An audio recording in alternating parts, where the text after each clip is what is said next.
Before we get started, I'd like to ask Dr. Cassandra Hawley to lead us in the Pledge of Allegiance. And please stand.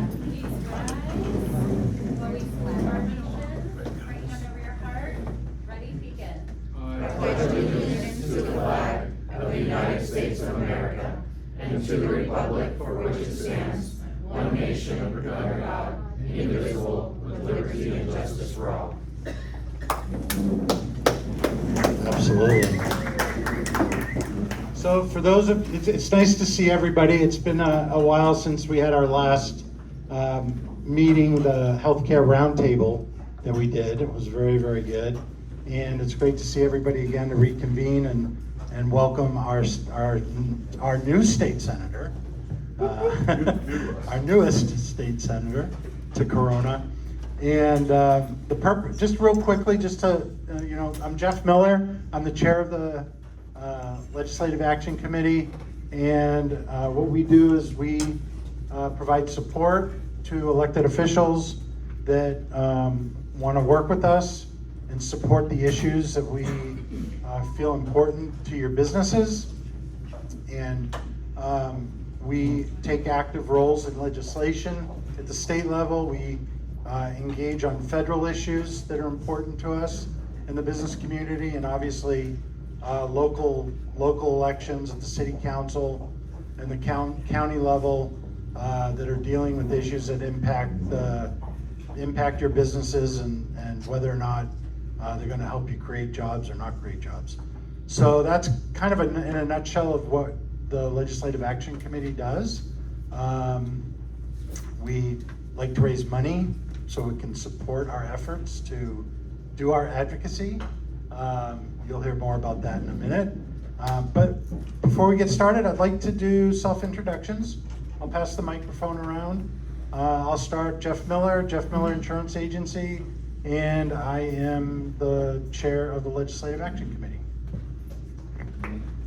Saul Shapiro, Living Better 101, and Corona Chamber Ambassador Volunteer. Joe Fuentes, and I'm the District Director for State Senator Seyarto. Hi there, folks. My name is Braxton Diventorum, and I'm a field representative for State Senator Kelly Seyarto. Good morning. I'm Linda Pearson with Corona Regional Medical Center.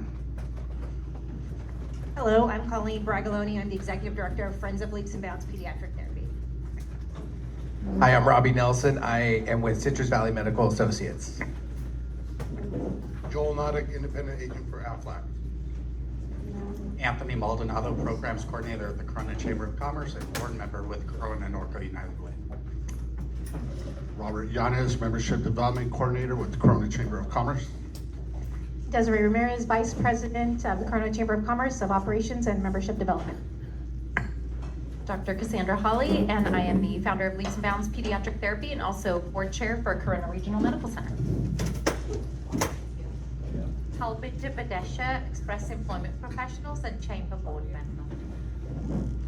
Hi all, Lily Quiroa with Waste Management and also a Chamber Board Member.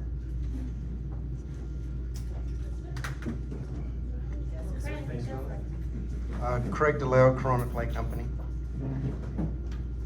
Kiana DeLeo, Corona Clay Company. Cassandra DeLeo, Corona Clay Company. Tanaya Goldsmith, Childhood Drowning Prevention Foundation. David Daly, Texas Financial Planning and Ambassador for the Corona Chamber. Honey Woodrow, Western Riverside Council of Governments, WRCOG. Dan Zaplak with Good American Manufacturing. Good afternoon, Marissa Bell with Kashan Law Firm. Good afternoon, Marina Mabau, Mortgage Advisor with Gem Mortgage and also an ambassador for the Corona Chamber. Good morning, Laura Spagan with Oscar Totola Group Real Estate Services. Good afternoon, Nathan Yanez with Visionary Media. Good afternoon, Luis Satina with the Metropolitan Water District. Rick Inman, owner of Binman Trash and Sanitation. Mary Arizona with the Riverside Sheriff's Association. Good afternoon, everyone. My name is Lachey Rodriguez, and I'm Director of Government Relations for Riverside Community College District.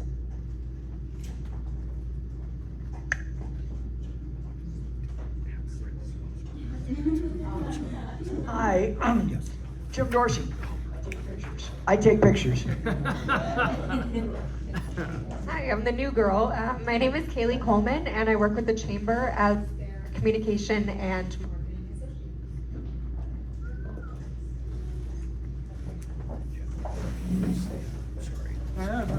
Hi, Jeff Gibson, Occidental Communications. I'm the consultant to the Chamber. Go ahead. Hopefully I'm projecting to the back room. Jeff Gibson, consultant to the Chamber, Occidental Communications.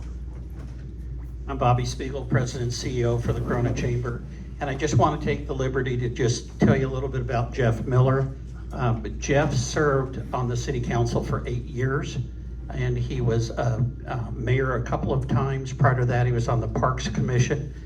But then he went on to the state and served the state assembly and really taught us how to work both sides of the aisle. He set the tone and the expertise of how to work with all parties, and he often educated people on what you go through on a daily basis, because Jeff has a very successful insurance business. He has employees. He knows what it is to have to hit all those budget items and stuff. So he's an amazing individual, and he volunteers to do what he's been doing for us. So thank you, Jeff. You cannot quit. And I'm going to have the senator say a word right now, but he'll be introduced properly. Or are you ready to do that now? No, you wanted to talk about the. Thank you. Okay. We'll bring up the senator in just a minute. Jeff had alluded to that we'd look for raising funds.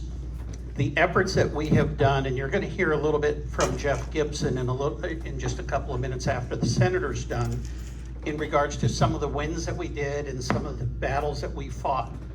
And there are so many bills that are introduced every single year in the state of California. I don't know if you feel the same way that I do, but I thought we had enough bills. In fact, I would love for someone to pass a bill that says when we introduce a new bill, that maybe you take 2 off the books. And I think every business owner really wants to comply with the rules and regulations. It's just very, very difficult.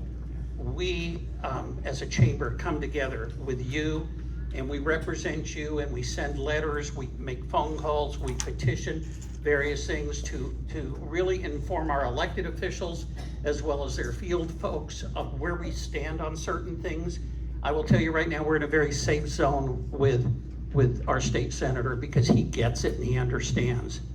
However, we spend upwards of $100,000 a year to go and represent all of you and do the things that we do. So there is a blue flyer, if you haven't seen it, at the front. If you need a copy, raise your hand and Desiree will get those out to you.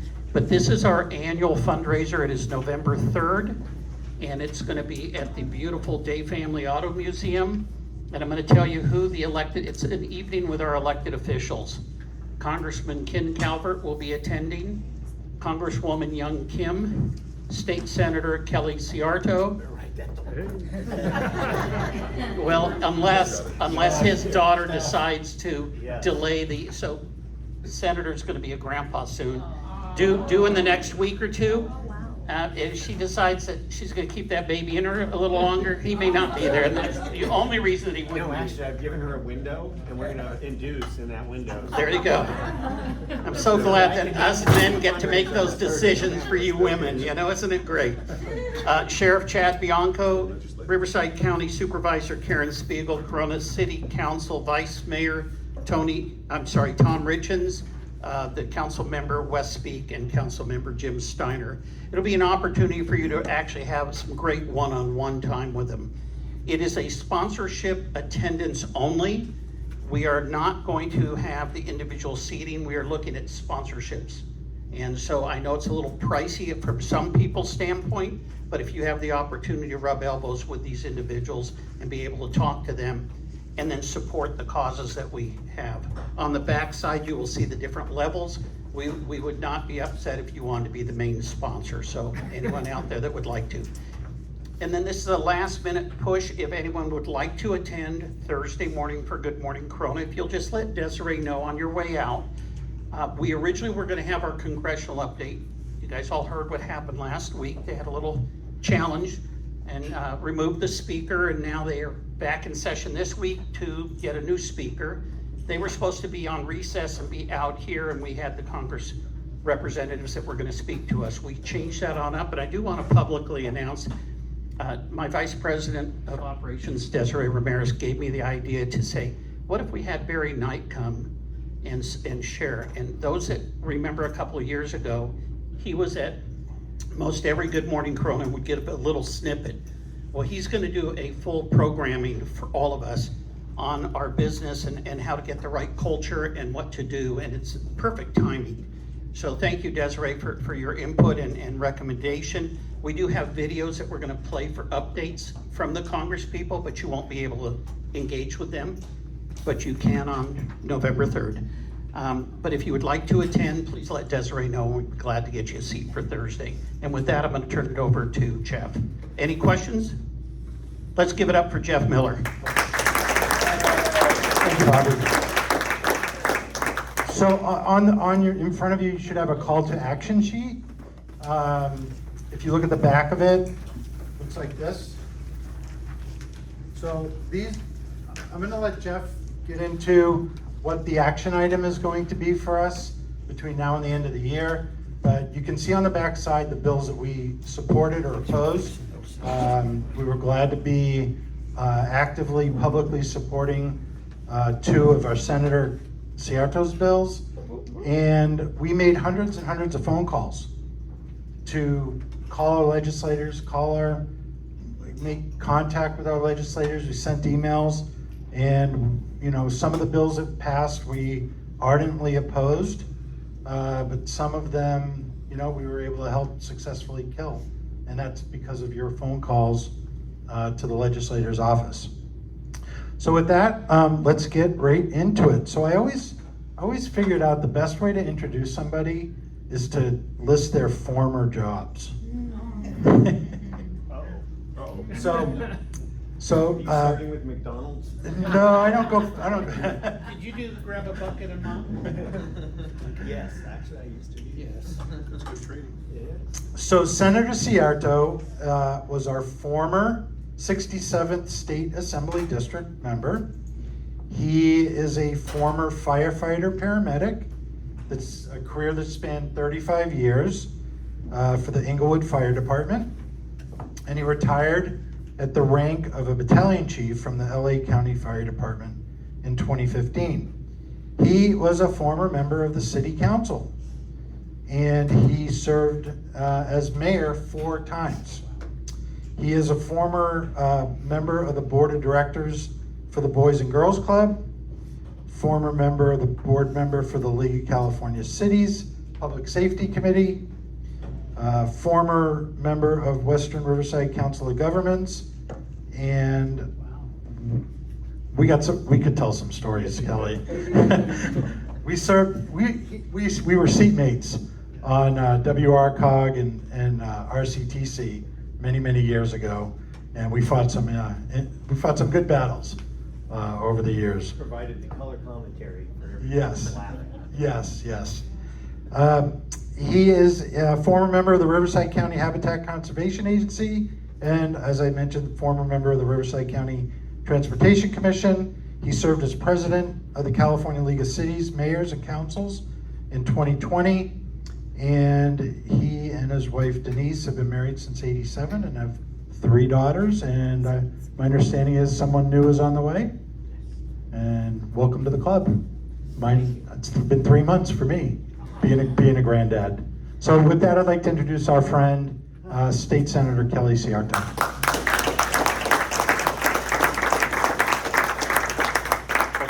Thank you, Jeff, for going over my life story. I feel real old now, though. It seems like a lot of stuff, but at the same time, a lot of it was done concurrently as I was on the city council, and so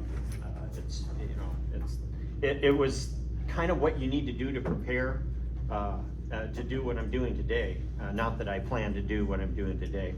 So I want to give you a little bit of an update on what's going on up in the legislature. But I also wanted to make sure, because I've talked to some people, I even had some people come up and visit, And, but some people don't really know where the 32nd Senate District is. And especially if you're in Corona, because you don't know whether I'm your senator or Senator Roth is your senator. I believe it's Senator Roth, right? Yeah. So if you live on that side of Ontario, it's me, and South Corona, it's me. If you live on this side, but not in Norco, it's Senator Roth. I have a lot of Corona on the west side, and I also have Norco. But the district goes from basically Chino Hills and Yorba Linda all the way down the 15 corridor until you want to stop for wine in Temecula, and then you kind of shoot in, and then you stop by Pechanga for a little gambling, and when you get hungry for apple pie, well, shoot on down to Julian, because that's in the district too. If you want a beautiful drive, you want to go around, instead of coming back home, you go around Warren Springs and the beautiful country out there at Lake Henshaw. But if you make a right and go way down the hill in the switchbacks, you get to Anza Borrego, which is in my district also. And if you have toys to go play in the desert, you go to Ocotillo Wells, which is in my district too. So then you come back up the little switchbacks and wind your way around. But if you make a right just before you get to Temecula and go off towards Idlewild, you can go down the switchbacks into Palm Desert. And there's a little neighborhood right there at the bottom of the switchbacks. That's mine. Yeah, that's in the district. And currently, also in the district are Cathedral City, Palm Springs, Desert Hot Springs, and Joshua Tree, because they wanted me to deal with the Joshua Tree issue. Yeah. So, but then we're not done. So we drive out of the desert, we go back up the switchbacks, we turn towards Hemet, and we're driving along, but nope, there's another right we want to make up, because we want to go up to Idlewild, because their mayor is actually a dog, and I'd like to meet with the mayor. And so Idlewild is also in the district. Then you come down and you get to Hemet. Hemet's not in the district, but their beautiful lake is. And then you kind of shoot around, you're kind of wiggling around until you get to Riverside, and then you go up into Riverside, and part of Riverside, UCR is not in the district, but their parking lot is. So then you go along the back, all the crests, Woodcrest, Orange Crest, etc. Those are all in the district. Lake Matthews is in the district. So as you can tell, there is a vast variety of communities, both incorporated and unincorporated, both new and long-standing, that have a lot of different issues that go with them. And so it is an awesome district. I love being, I'm so blessed to be able to represent the district, and I love to get around in all these different places. I've been to Julian twice because they have the pies. Let's just be honest. So what's going on right now is the governor. He's sitting on a pile of bills still. He still has another 400 or so to go through before Saturday. He can either sign them when they become law, or he doesn't do anything to them and they become law, or he vetoes them. So far, he's had about a 30% veto rate. And anybody that has followed this process for the last couple of years will see that there's an interesting pattern developing, and I call it the I want to be. I want to be, whether it's our attorney generals or whatever, somebody wants to be a governor or a president or a something, and their voting reflects that, because it's not really the same as it was before. And so I think there's a special opportunity for all of us, because there are bills that should be dead that get dead this time, and some of them affect our businesses. So right now we're waiting. I have, I think, about 8 bills, that made it to the desk, and he's signed 3 so far. There's 5 others sitting there. I suspect at least 4 of them will probably get signed. One of them, we played a little, I think we're gonna, one of the 2 bills that, and I'll talk about a little bit, will probably get signed, that basically do the same thing. But I also sit on 9 committees. I have more committees than anybody in the legislature. I'm tied with Janet Nguyen, actually. So she and I have 9 committees that we sit on. I sit on appropriations, budget and fiscal review. I also have budget subcommittee 5, which deals with corrections, public safety, judiciary, labor, and transportation. I have energies, utilities, and communications. That's a big one. Government and finance, and I'm the vice chair of that. Government organization, housing, natural resources, and water. I'm the vice chair of that one. Transportation, and I am on the JLAC, which is the Joint Legislative Audit, and that's where we choose to audit various programs, agencies, whatever it is. There's a process for us to do that. So I get to do some fun stuff. I get to sit through some very long hearings, but it's all good. As I said before, I have about 8 bills that made the governor's desk, and they kind of cover a wide variety of topics. Includes veterans benefits, government reform, public safety, victim resources, and emergency services. You'll notice the one committee I don't sit on after 35 years as a public safety professional and lots of education, formal education in the field of emergency management is public safety. Apparently I was a bad boy the last 2 years when I was in the assembly and I was on that public safety committee. I was always the voice of what really goes on out in the world. And I think they got a little bit cringy on some of the stories I had to tell them. So anyway, so I'm not gonna be on that committee apparently. But I do weigh in when we get to the floor, which I'm starting to think they don't like that more than if I was on a committee. So anyway, what I had signed was SB 86. This is a victim resources bill that it kind of, Marcy's Law was created, and what this does, there's a website that can be easily access the information people need that were victims so that they can get the help that they need.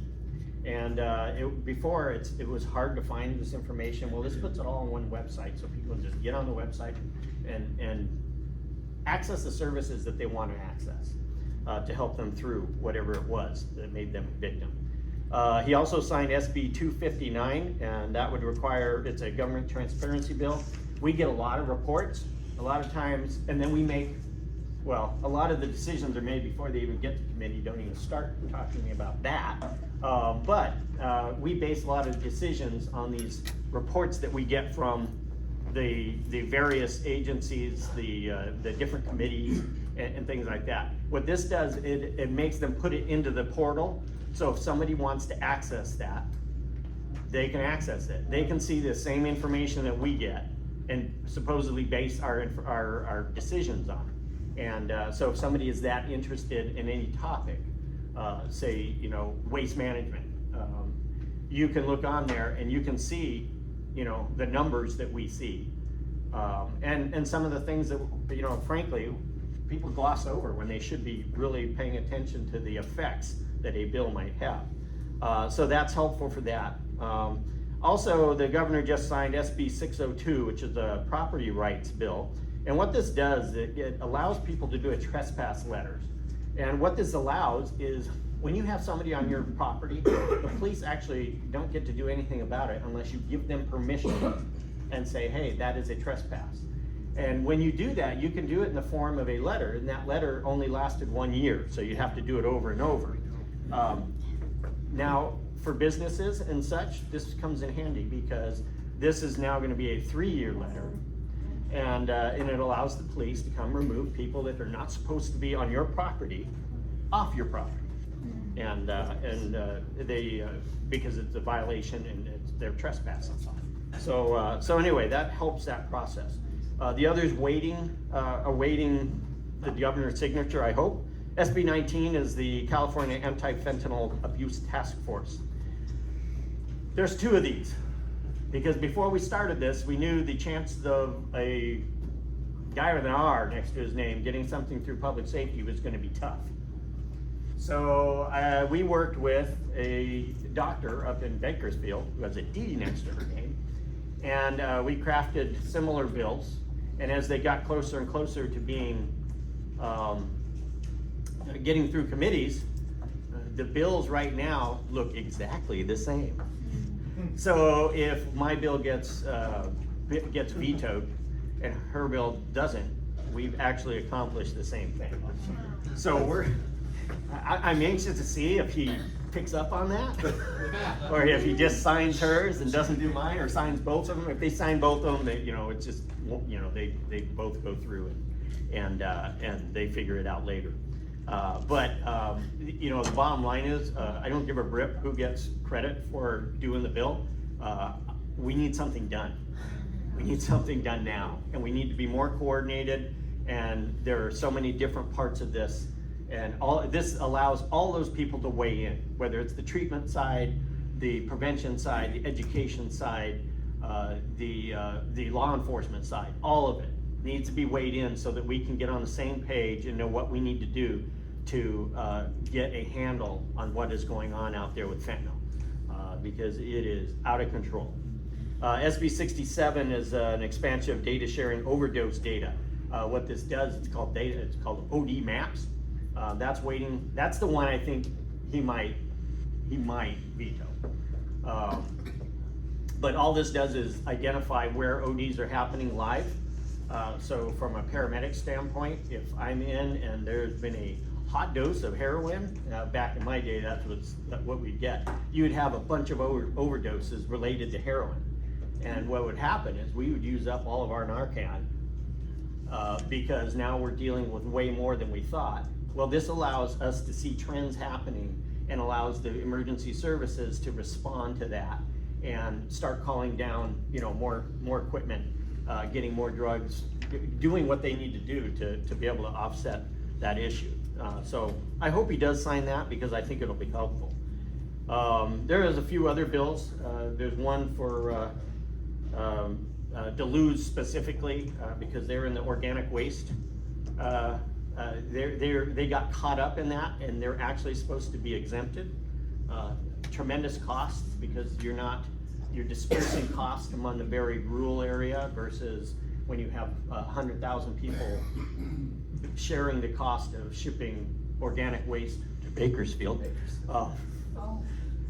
which is where it goes, folks. Just don't drive by there, okay? That's all I gotta say. So they haven't got quite a grip on that stuff yet. But anyway, so those are some of the bills that we have. There's some bills that got vetoed recently that are pretty bad bills, and I'm glad. He did veto, let's see. Oh, the striking workers to claim unemployment benefits. That would have a bad effect on all of our businesses, because they would have to pay for that. So he vetoed the bill, which we were very, very happy about. And then he also he signed a couple of the school bills. You guys have heard some of the districts are dealing with some various issues. He signed some of those, vetoed some of those.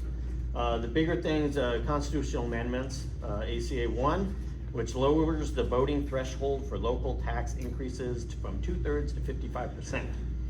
This affects anybody who has property. If it passes, it'll be easier for them to get to the threshold to raise your taxes.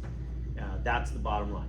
And so that's coming out with ACA 13. These are constitutional amendments.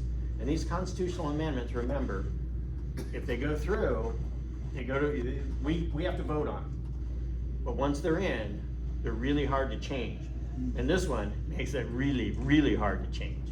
Because in order for you to say, yes, we want that, or no, we don't want that, they want that to be the 2/3, and then everything else to be the 55.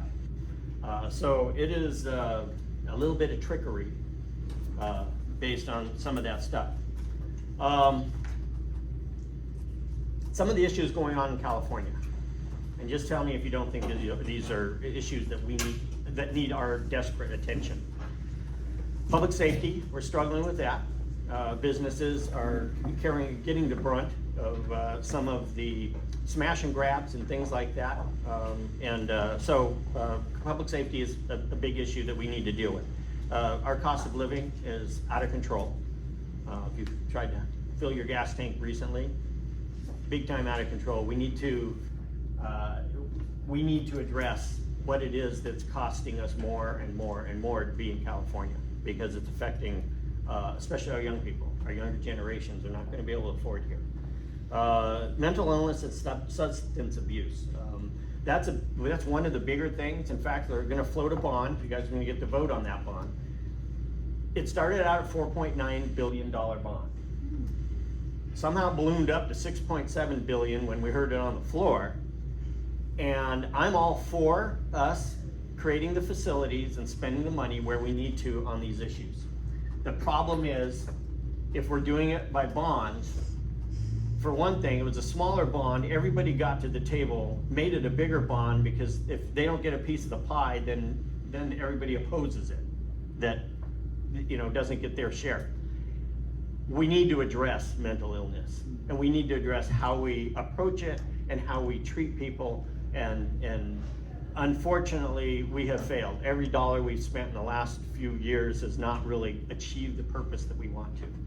And so that is going to actually be one of the bonds that you will be seeing.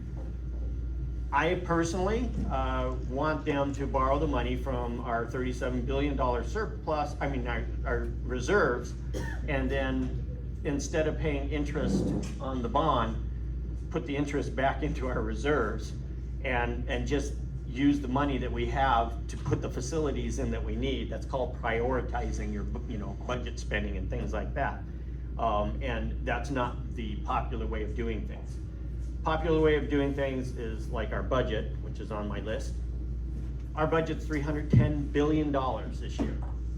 And that was the reaction we had from having a $300 billion budget last year that was $30 billion short in funding. So we had a $30 billion deficit, but we actually had $60 billion more than we had 2 years ago. 2 years ago. So we actually have a lot of billions of dollars, and but somehow we wind up with a deficit. And so this year, instead of cutting down on our expenses so we won't have another deficit, we went to $310 billion. So I'm not quite sure how what that's gonna look like in the fall, but I'm sure you're gonna hear deficit again. And then they're gonna figure out how to move things around to fix that. We have a homeless problem in California. Anybody disagree with that? Yeah, we've spent $20 billion fixing it, and we don't have anything to show for it. And that's one of the speeches I made on the floor about the bonds. So we spent $20 billion fixing homelessness, and it's not fixed. If we spend $6.7 billion of bond money to fix something and it's not fixed, then all we've done is spend that, have no solution, and now we have an interest payment to show for it. That doesn't make a lot of sense. Housing, obviously we have housing issues. And one of the things that I keep telling people is all these things are interrelated. If you want to talk about housing, then you need to build more housing. I'm not going to spend a lot of time on this, but I just want to make one point. One of the things I see is we're putting a lot of effort into our entry-level affordable housing, and rightfully so. But the problem is, in order to achieve that, they're doing the CEQA exemption, we're doing streamlining processes, we're doing all these things for that sector. But the rest of the housing sector, the move-up market, if you're done with your entry-level housing, you have nowhere to go, because everything else is still subjected to all of the same processes that got us here in the first place. And so that's why you see huge interest rates, but for a single family house, still $750,000 for a $300,000 house. And people can't afford it, especially our young people. And so when they're making that decision, whether they raise their family, start and raise a family here in California, a lot of them are making the decision not to. And then once they leave, and people like me who are gonna be grandparents, see that? They need to follow them later on. And so we have a little bit of an exodus. But at the same time, we don't want to give up our house because you can't ever get back in. So housing is a mess. And a lot of it's because of the processes that we have created that interfere with the market over the years. CEQA is at the base of a lot of it. And it needs to be reformed. It doesn't need to be eliminated, it just needs to be reformed so that it works in today's world. We've identified the issues with CEQA, but nobody will tackle that. You know, there's a sacred cow up there. And if we don't tackle that, all this other stuff, all these little Band-Aids that come out, they're not going to make a dent in the issue with housing. Water reliability and sustainability and infrastructure. That's a big deal. Infrastructure includes flood control and things like that. We're not doing enough to take advantage of great years like we just had, and we need to be. Transportation infrastructure, big out here. They don't want to spend money on roads. Of course, all those taxes that we pay, the gas tax and all that stuff, those are supposed to be for roads. But they decided they're done building roads before the Inland Empire area is built to what they want. So they want us to do housing. They won't give us the roads. They're disincentivizing businesses. They don't mean to. They say they're incentivizing, but they're not. But they're disincentivized with regulations related to labor and all these other things. All your costs are going up, so people are choosing not to set up a business here. It's very difficult to get through the process if you want to build and set up a business. So we're not necessarily business friendly, so we're not creating the jobs we need for people to buy the houses, make the payments, and so their jobs are over in LA still, so we've created all this traffic. You guys get the brunt of it over here. And so like I was saying before, it's all interrelated. And so we need to try to address these issues, starting with, we need to be able to have real jobs out here so people can stop commuting. And we need the road infrastructure so people can get from A to B, and that the areas that are supposed to grow can grow some more. That's how we accommodated all of the growth before. Cities like mine, the one I live in, Murrieta. You know, when I went there, it's 26,000, now it's 115,000. Same thing with Corona. You know, I remember coming down here and it was like just a few housing tracts. Much bigger city now. What are you, 250, 200,000? Somewhere in there. 165. 165, yeah. So those are the areas that were growing. And people were building houses. And yeah, some people didn't like it, but that's how you accommodate growth. And that's how you accommodate people and keep housing prices, as you have a supply that meets the demand. Right now, we don't have that supply. Government agencies and commissions. This is a little secret. Nobody really talks about it. When you say, what's wrong with California? Oh, our government agencies and commissions. Those things are broken. Those are horribly broken. They do not serve the public. They serve the administration. And everybody that's on those boards is appointed by the administration, so that's where their allegiance is to. Which means we have quagmires of agencies that are, and I can name some of, CPUC, Cal Recycle, your favorite agency. Oh my God. Love them.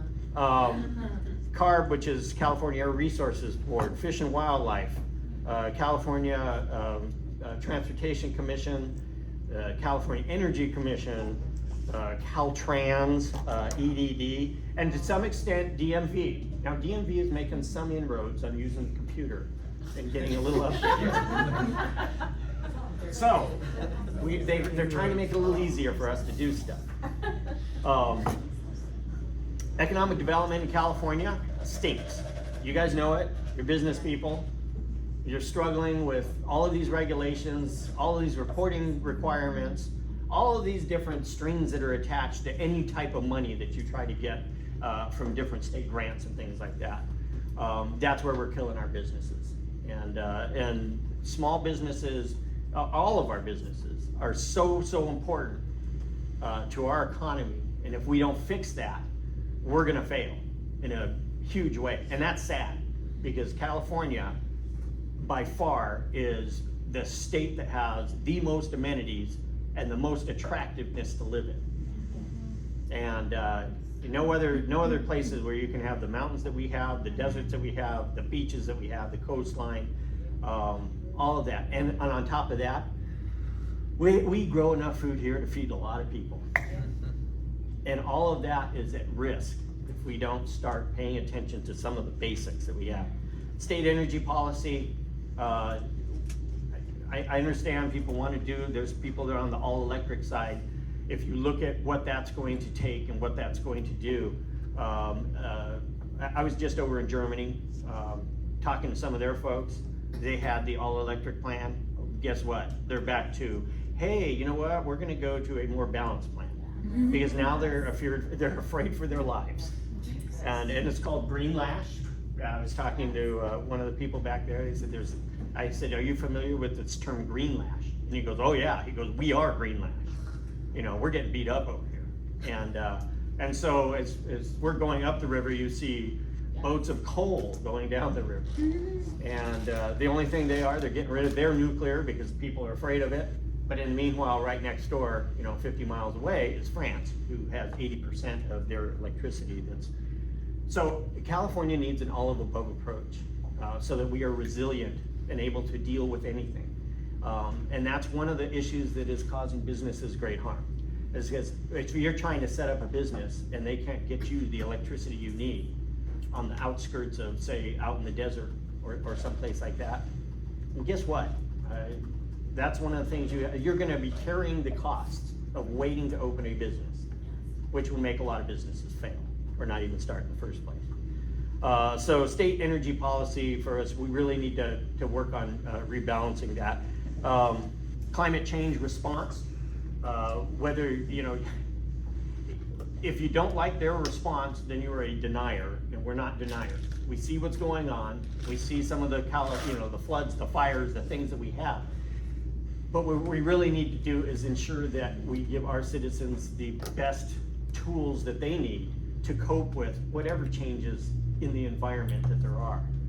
And we can work long-term on reducing our footprint that we do. Because as soon as you drop out of the womb, you are now a consumer of whatever it is and a contributor to our footprint that we leave. Education, okay, here's a good one. Education, our budget for education is more than all but 38 countries in the world. There's 195 countries. And our education budget alone is more than all but 38 of them. And all but 4 states. We have a huge education budget. And yet we're struggling with this education. And so that's another thing that needs to be addressed. Budget and spending, you always hear it, they spend too much, we don't spend enough, we need more money, we need more revenues.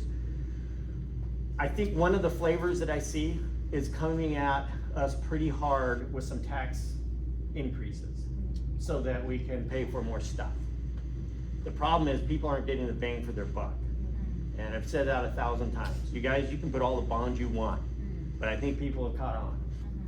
You put a water bond on, build dams and stuff, you don't see any dams. And neither do they. All they know is they got an interest payment to pay every year. Transportation bonds, don't they? It's like all we do is we got freeway mess. And they're building some, but that's because we put money into our own county. We're not getting the federal or state dollars that we should to be able to address the additional needs that our region has. If we don't fix that, it's our businesses that suffer from that. Last thing I wanted to talk about a little bit is insurance. Anybody in the insurance agency? Jeff? Yeah. It's not fun. Insurance is a mess. And right now, they're trying to extract themselves from this mess. And so right now, Ricardo Lara, who is the insurance commissioner, is trying to come up with some plans. Basically, get ready. I suspect we're going to be wind up with 3 times the premiums that we have now if we can lure back some of our insurance providers. And that is a big deal. It's a big deal for people trying to get insurance in new housing tracts that have some urban wildland interface areas. They can't even get insurance. And so when they're ready to sign their occupancy or their final thing, they can't get insurance. So they're all, no insurance, no house. And we've already moved out of that house. We're in a hotel waiting for this. So the insurance is a mess. Part of it is our liability. As part of that liability is from the huge fires that we have had. And I think the best solution for that is for the state to have a fund that handles that part of it so that the insurance companies can go back to insuring the normal type of issues that we have. But they'll never hear that because we're not invited to the table to talk about it. When you hear things up at the state that, oh, we have, a three-party agreement on something, that doesn't mean our party, their party, and the administration. That means the administration and the majority party leaders for both houses. It does not include any input from our, from the Republican side. And I'm not saying the Republican side is always right. I'm just saying we do have some ideas that might be helpful in solving some of these problems. And when you're up there representing, we represent almost close to 9 million people in California. My district is 1.2 million people. They deserve to have a voice at that table. And so that's something that I think needs to be fixed. Part of my job going up there was trying to figure out what's wrong with California, because I had the same question, sitting in the same seat you guys are going, what the hell's going on? And my job is, for me, is to go up there and figure it out. Figure out where we can do better. Or figure out what we're doing right, but what we can do better, and how we can make this state back to being the attractive state that it was. And it's doable, but not if every single decision is going to be a political decision. And that's where we're at. Every decision is a partisan political decision. And it's really frustrating. So I think that takes up to 25 minutes. If you guys have any questions, I'd be more than happy to try to field them. If I don't know the answer, I'll put Joe on the spot. I'll kick it off with the first question. I think hopefully some other folks have some questions. So we got behind your financial literacy bill early on. And in fact, that bill was the springboard for the chamber to partner with a local nonprofit to provide financial literacy training to teenagers. More on that to come later for all of us, but that's in the beginning stages. I want to know, did that bill even get heard? Did they let you did it get to a committee? Can you talk about that? Yes, I can. It was important to us. It was a good bill. It actually follows up on some work that some of the previous legislators had done, and saying that, hey, schools, might want to think about providing some financial literacy along the way, so that when our kids get to be out of school, they at least have the basic tools they need to manage their finances, understand how to use credit cards, understand what it takes to buy a house, and how to save money, and all these financially responsible decisions. How not to take $200,000 of loans for school, so that you can pay for $100,000 of education. Because it all turns into their second house payment, and they don't get that a lot. So my bill was pretty simple. It just said, it took it from being might want to include to shall include along the way. So it wasn't like a whole semester of financial literacy. It was include this in some of the math, and include this in some of the social science, and include this in some of the various parts. So at the end of the day, they would have the education they need, or at least we give them the opportunity to have that, to be more successful financially. Went to education committee. It got through the first committee, which I forgot which that one was, but it got to the education committee, and the education committee chair told me that, well, we don't make decisions on what the curriculum should be. So so they didn't let it out of committee. It actually only died, it was 4-3. So if I had one more vote switch the other way, it would have gone to the floor, or at least gone to the assembly side first. So, flash forward to, we're on the floor in the last few hectic days of session. We're hearing gazillions of bills, and there's a bill that says, we shall include climate change in the curriculum. I look over at my colleague from Orange County, and I look at him like, what's that? And he goes, well, it's really not the same. I go, yes, you're telling them what the curriculum is going to be for climate change, which is fine. I mean, that should be in the science curriculum, actually. But you don't think financial literacy is important for our kids? I do. I still do. So it got shot down because it's not part of the bigger agenda for other people. And I was super disappointed with that. And I let Josh know it. And so anyway, yeah, died in committee. That's short answer, sorry. No, that's great. But there's always a story. Folks, this is how the sausage is made. Yes. You are getting firsthand how this stuff happens or doesn't happen. It's this kind of basic scenarios that dictate how everything is run. And for people that came from like normal world, it is difficult sometimes to keep this in check. So anyway, more questions. Anyway, yes, ma'am. So you were talking a little bit about insurance, and you were kind of talking about houses that butt up to, say the mountains or wherever, right?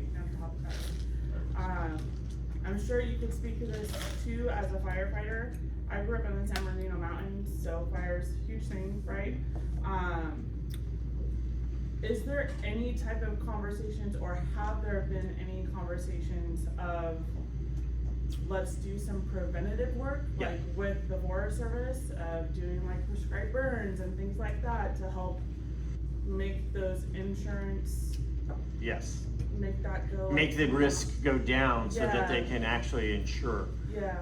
Yes, those are, and especially like in relation to the fire issues up there that we're having in the state. That would be probably handy for a person like, say, me, to be in on those discussions, so we could talk about home hardening and incentivizing, when we, and they are doing that. They're, a lot of the new construction that are coming online, they have home hardening. But, what one of the problems is, once they'll go into an area that's designated as a high risk or a high fire hazard area, and because it has a bunch of brush. Well, when they get done grading it to put in the pads for the houses, the brush is gone. And they have enough clearance around it where it's not really, doesn't warrant the high risk label anymore, because the high risk label, the insurance companies won't insure. And yet, in order for them to, they depend on maps partly, but also the insurance company has some other metrics that they use. But when there's a map that says the high risk area, basically, and it's not anymore, it should be changed, but it takes so long to change the darn thing that people are standing there again with no insurance and a house that's ready to move into to help alleviate some of the issues with our housing. So that is just one of the little parts, but we are trying to do a lot more preventative maintenance, fuel management, and things like that.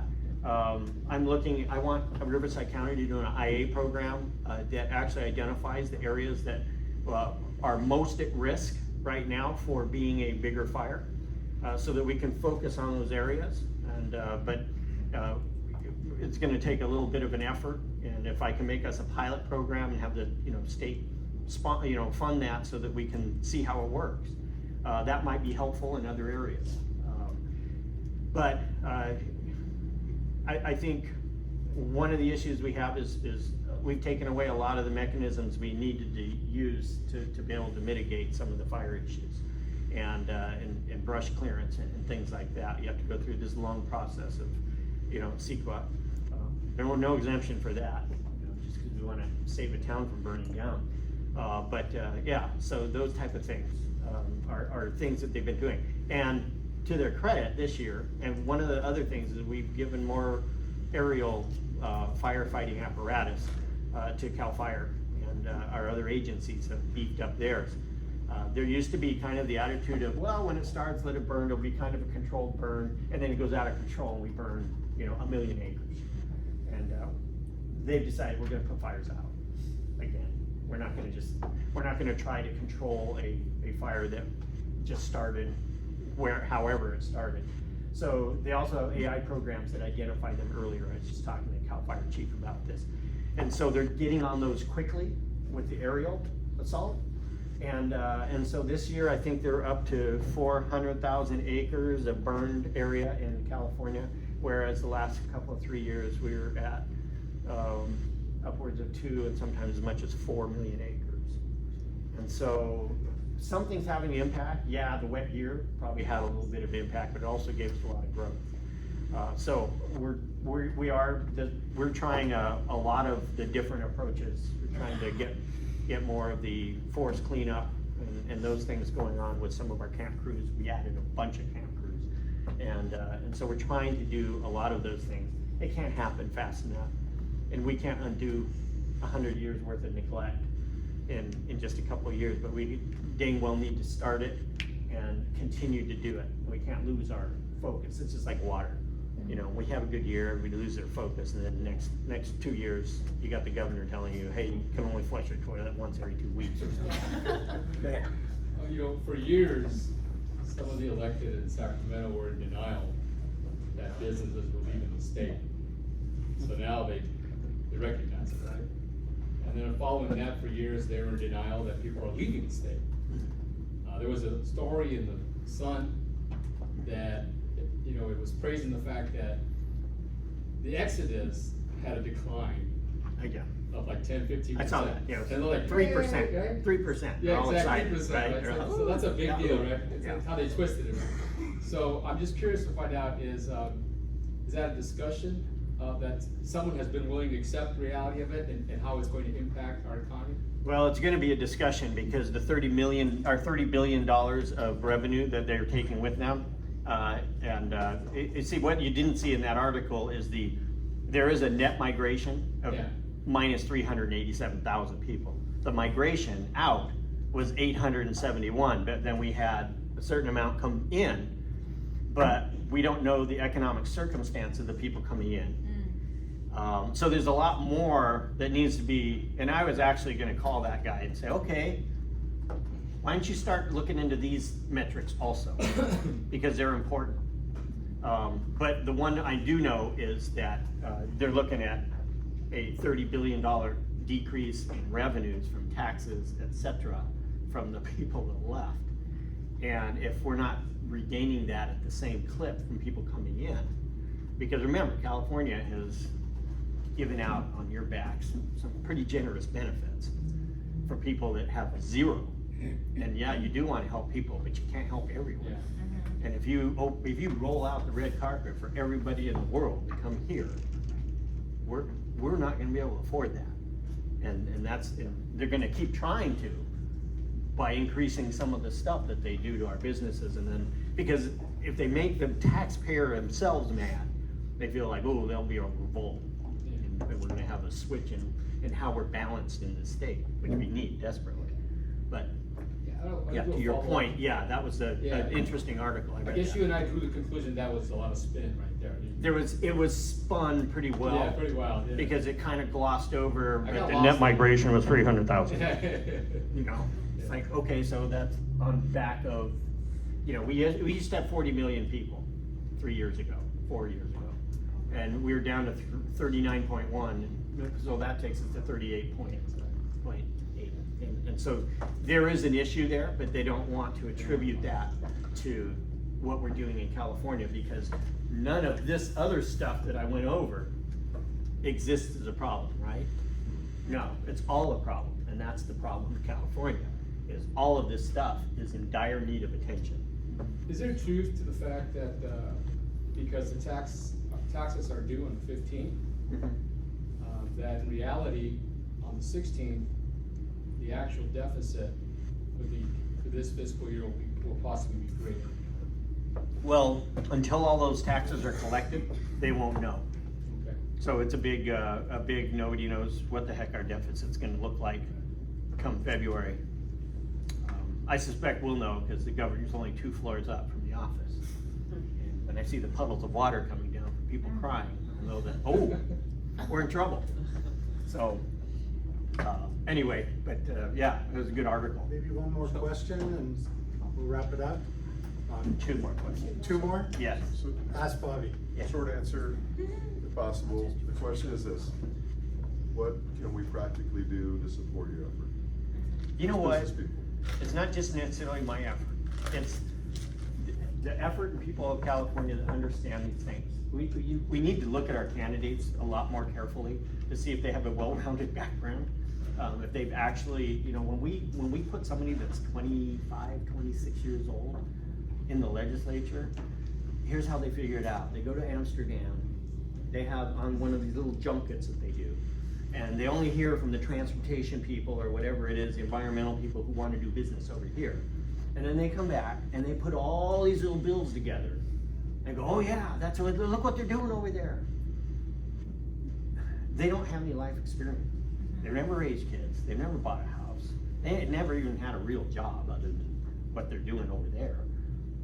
Although being in helping be in the legislature is a real job, okay? But I mean, that's the only job they've ever had is that environment. They've never had to have a business. They've never had employees. They've never had any of that stuff. And so they don't know the real world.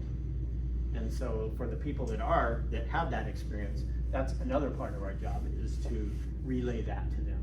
That this is what you think is gonna happen, but this is what it looks like when it does. And if you let it get down here, it's too late.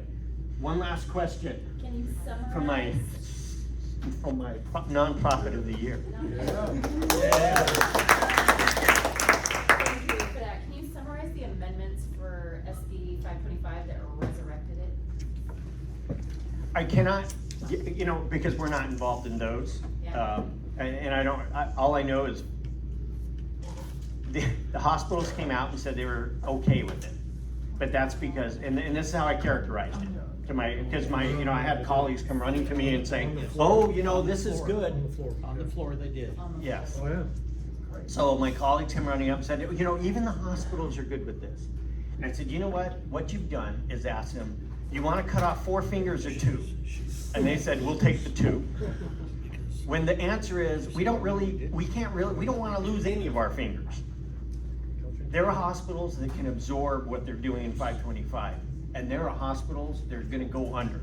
And that's gonna put additional pressure on the other hospitals that are able to absorb it, and then they won't be able to absorb it. We have a real problem with our hospital care system. And we did, well, like I was talking about earlier, a lot of people coming in that need the discounted healthcare system because they get it. If you want to have healthcare, you come to California because they'll put you in the system. We don't have anywhere to pay for it unless we start doing taxes, business taxes, things like that. So that's the issue with the hospital 525. I'm still opposed. Even with those amendments, Cassandra, we oppose it. Yeah, it's still opposed it, even with those amendments. You can't artificially insert wages and things like that outside of the market. Thank you very much. Let's give Senator a round of applause. He's amazing. I mean, it takes him all day to go through to part of his district. He's been up here many times to service us, and his team is excellent. And I just want to say thank you on behalf of the chamber and the business community. You get it, you understand. And they have real jobs, I'm just saying. We're going to quickly move on. I'm going to go ahead and introduce Jeff Gibson, or allow him to introduce and share some of the things that we've been working on.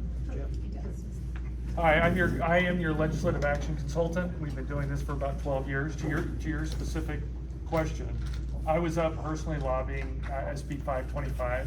We had 14 solid no's on the Democrat side.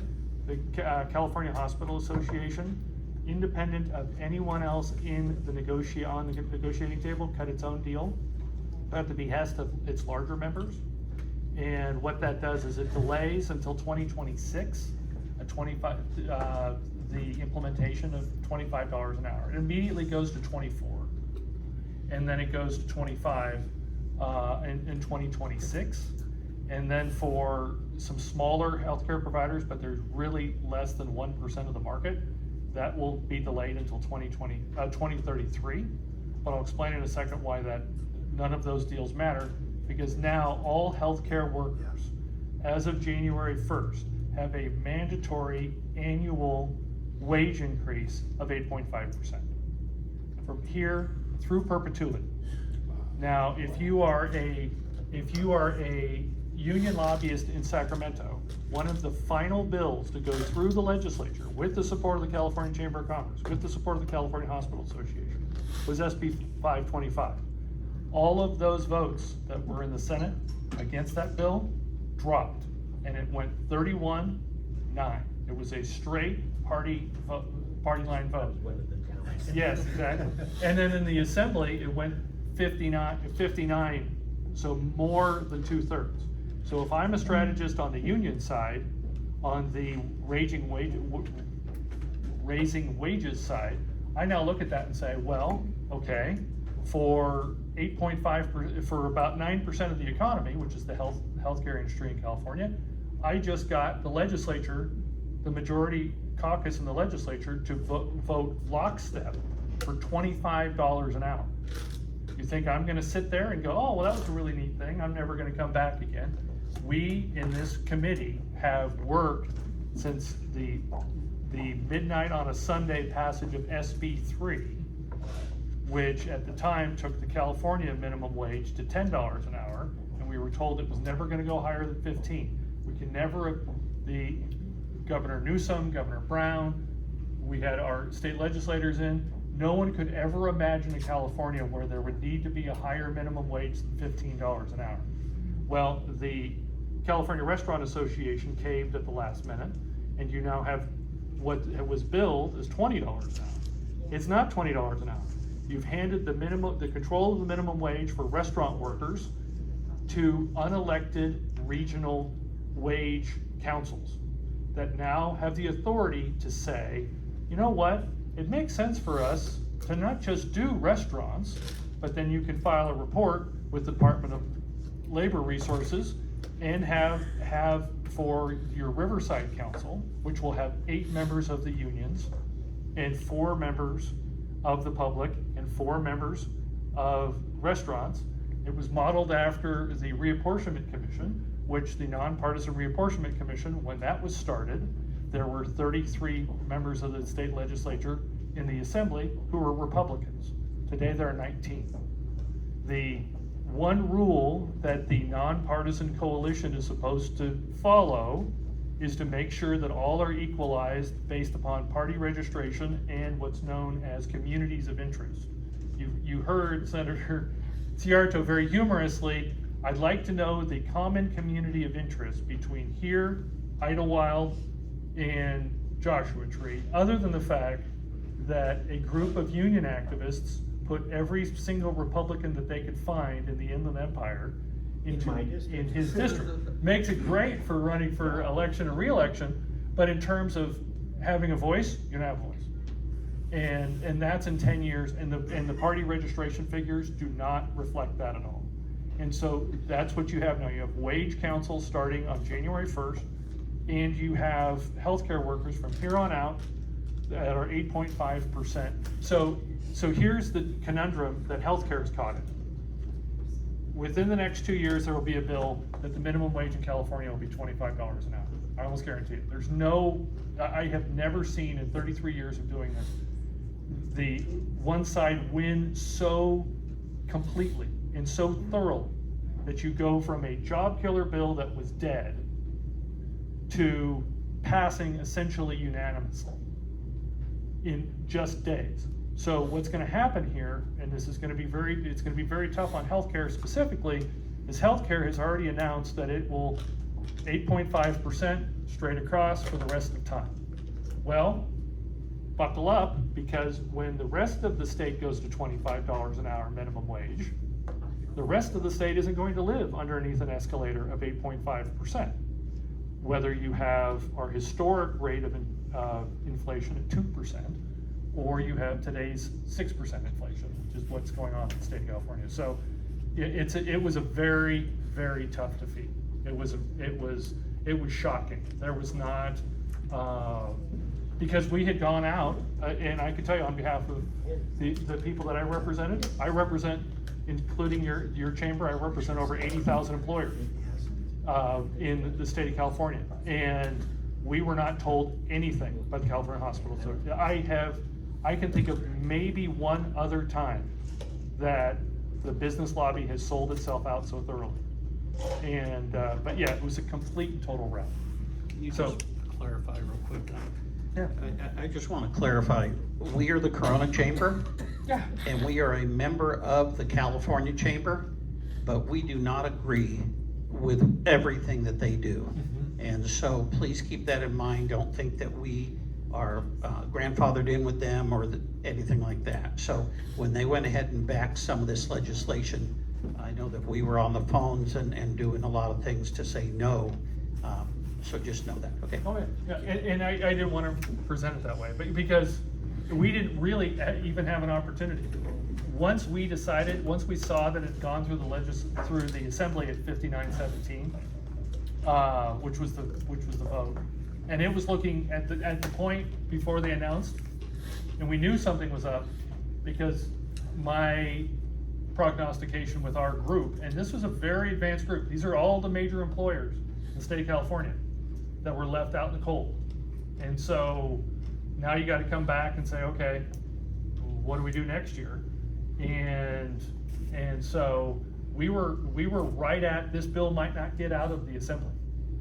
And then they paused it for a day. And when they pause it for a day, as the senator and the former assemblyman can tell you, there's no reason to pause when you're 2 or 3 days out. And you start to wonder, and then sure enough, boom, 72 hours before the vote was taken, the amendments came out, and then the California Hospital Association had its phones go out for a day. That's not a joke. Can you imagine? And the lobbyist for the California Chamber of Commerce on the bill, he was unable to be found on his phone on a Monday, 2 days before the legislature goes out, until the bill was on the floor. And then they came out and they said, and they had come off the floor because they were telling people on the floor, they were sitting in the back of the assembly saying, go see your California Hospital Association rep. And they were standing there saying, it's not, we're okay with it. It's very important to us that you vote for this bill. So we had no response. So last bill we heard. Yeah. At midnight. Let's touch on Yeah. our call to action. This is an extremely important call to action. What you'll see here, so imagine the roof of this building. In 1975, in this example I'm going to give you, the roof of this building are the emissions that came out of manufacturing in the ports in California. Imagine this table. That's where we were in 2005. We went from the roof to the tabletop. And within that period of time. And in 2005, South Coast Air Quality Management District banned 35,000 trucks that were, at the time, the Port of LA, the Port of Long Beach, for every 4 containers that come in there, 1 job is produced. So just think about that math. And it's about 1.8 million workers in Southern California area. By 2005, largely voluntarily, there was a good deal of regulation in it as well. We brought it down to the table. 2005, they banned every truck that had been built before 2005. And overnight, what had been the juggernaut economic engine in California stopped right about the time we went through the Great Recession. And so what you ended up with, as you can see here, is yes, that is a drop in emissions, right? But that drop is not technology. That drop is from the fact that the ports in the state of California went from being some of the cheapest and cleanest ports, we were the cleanest and the cheapest, so why not come here, right? To the most expensive and the cleanest. And then you could see a very slow recovery. But each of those years in between, emissions continued to drop up until January of this year, and it was January when the California Air Resources Board in the South Coast Air Quality Management District announced that they were going to be banning more trucks. So now, in a facility that's designed for 70,000 to operate efficiently with 70,000 trucks, now there will only be 20,000 allowed. And those trucks have 90 days. If you want to operate a truck that uses diesel, and there's no other technology, the Port of Los Angeles has an RFP out, a request for proposal, to buy any zero emission trucks available of any size. They have, it's for 24,000 trucks at any price. You would think someone would know that. There have been responses, 35. That's not 35,000, that's a 3 followed by a 5. They bought one, they took delivery of one, and it was on a lease. It was a hydrogen fueled, not even a semi truck, and they put an empty load in it so that and wrapped it with a Port of LA sticker, and they sent it up to the Port Hueneme to say, hey, in an emergency, if instead of getting all the boats backed up, we could send the boats to Hueneme. It got on the 110 freeway, went the 1.5 miles to the 405. It couldn't even make the 18 miles to the 101. And this was at 11 o'clock in the morning with news vans following. Now the neat thing about hydrogen cell vehicles are when all the power goes out, you go from having a vehicle that has long canisters of hydrogen in it to essentially that are under the control of a series of computers to keep it from doing things like exploding, to basically the Hindenburg sitting by the side of the freeway, because when that vehicle and hydrogen fueled vehicles lose power, they lose all power, because they don't want any electricity, any uncontrolled electricity around one of the most explosive things known to man. So back to this. So what the South Coast Air Quality Management District is proposing is, and when they proposed in January, 25%, 1 out of every 4 containers. And remember again, every 4 containers lost means 1 job lost. And those containers aren't, somebody in Asia, somebody in Europe is not deciding to not participate in the American economy. They're not shipping out of here. So they're going to Galveston, they're going to Mexico, they're going to Shreveport, they're going to places that we know do not follow the same clean air standards we have. So if we're really worried about climate change, if we're really worried about the environment, you would think you would want all of that business coming here because this is the cleanest spot on earth. But as the AQMD said, there are just some jobs that need to be lost. And that was said when I was testifying before the State Assembly a week ago, and with the AQMD sitting next to me. Each of those ports that I mentioned lives under the same air rules we have. They largely have the same level of what's known as non-attainment.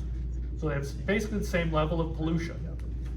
Each of those AQMDs have followed through and issued a set of regulations to try and basically a book report to get the Port of Houston, the Port of Shreveport, the Port of Galveston in alignment with the federal code, and then they have very little enforcement. And the federal government has threatened for years, okay, well, we're going to eliminate your transportation funds. Well, if you look around the country, as Kelly just said, don't they? Because the Department of Transportation, the Federal Department of Transportation has never suspended Air Quality Management District's transportation fund. It's an empty threat. But here in California, we've decided, you know what, we have, quoting directly from the agency, there are some jobs that just need to be lost. And so between the CARB restrictions, which will eliminate for each year going forward, 10% of the trucks that are being delivered. And so about 60% of that freight that comes in, those 8 million, right now it's about 8 million containers, about about 3.2 million of that immediately needs to be put on a truck to be sent somewhere, oftentimes to a rail yard, to then be sent out by rail. You're going to end up, if we follow through with CARB's rule, by 2035, just a few years away from now, you're going to end up with no trucks because there's no tech. So what we're trying to do. So tell them what to do Yeah. and what to say. I'm on the phone, you're calling me. Yep. Okay. Here are your messages, and here are the people that you called. You've already got Kelly. The hope that we can have here is to delay and then eliminate this plan. This is the third time the AQMD has tried in the last 30 years to eliminate trucks and boats in the California economy. And they do their best, but they have no legal standing to regulate shipping. And they'll admit it, so that's why they always go after ports. The first thing you say is call your elected officials here. There's a bunch. You can call your city this is a case where you can call your city council, because the city council of Corona has a rep in the Riverside.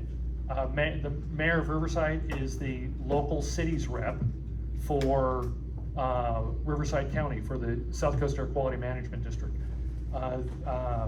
The supervisor out in Coachella Valley is the local Riverside County rep. So if you call Karen Spiegel, ask her to let her rep know that, one, that our ports are cleaner and improving faster than they ever have been. Two, our ports and the employers, jobs, and manufacturers supported by port activities have lost 25% of their activity just in the last 18 months. If you saw there was a gigantic port strike, a good deal of that was over this.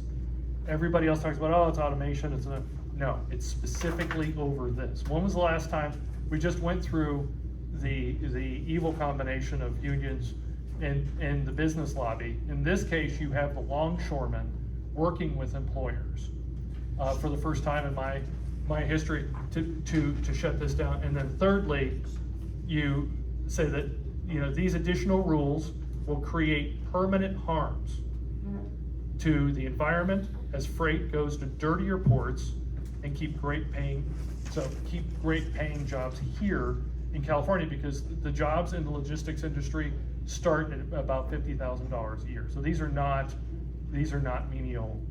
This is not menial work. These folks are working in very sophisticated. So this chamber does a lot of advocacy. We need you to take time, call the people that are on that list there, and then email us at info@mychamber.org and say, we made calls. And if you want to list who they were to, great. If you only want to make one phone call, make one phone call. But we need you to step up and make calls. Maybe even share this information with coworkers, neighboring businesses, family members. We're talking about jobs that can help this economy. And with that, I'm going to turn it over to Jeff. I think you want to. Well, I was going to let the field reps give quick updates. Is there any other field reps besides Kelly's people? Yeah, no. Is there any other field reps? And Lily, did you want to do anything from Waste Management? Thank you. I'll always take an opportunity Okay. to speak. Hi, again with Waste Management. If you are a business, Kelly will, I want to put my bag, Kelly will support this organics mandate. I know that is, I was going to say a PETA. It's a PETA, I get it. But it is a mandate that we all need to comply with. So if you're a business and you're getting letters from City of Corona, just know that it's not the city, it's not Waste Management, it's Cal Recycle, mandating that all businesses have to have recycling, have to have organics. So if you're struggling, give me a call. I will leave my information, and I have a team that will go out and help you. We figure out ways of how to save you money by adding additional services. Maybe we can lower your trash rate and everything, but there's always a solution to help our business in Corona to get you guys in compliance with this law. And we do understand that it's very difficult, but unfortunately our hands are tied. Speaking of crazy legislation, this organic legislation is pretty difficult. So thank you. Thank you, Lily. And if she runs out of cards or you just want to do info at my chamber, just say, I need to talk to Lily at Waste Management, and Desiree will forward that information over. Jeff, back to you. Thank you, buddy. Thank you all for coming. I really appreciate it. Before I adjourn the meeting, I just want to, we had a lot of discussion here about SB 525, the healthcare minimum wage bill. I want to, Linda, if you can take back to Sam our thanks, because that was brought to our attention by Sam Atani from Corona Regional Medical Center, and we worked very closely with him on that. So if you would, I'd appreciate that. With that, meeting's adjourned. Oh, next month, next Legislative Action Committee, we're going to be going over our legislative platform. So, Mr. Gibson, Mr. Gibson. Pull my phone up on this thing. I got it. I got your phone. Every one of you can put my name down that you have called me. Yes. Thank you all. Thank you.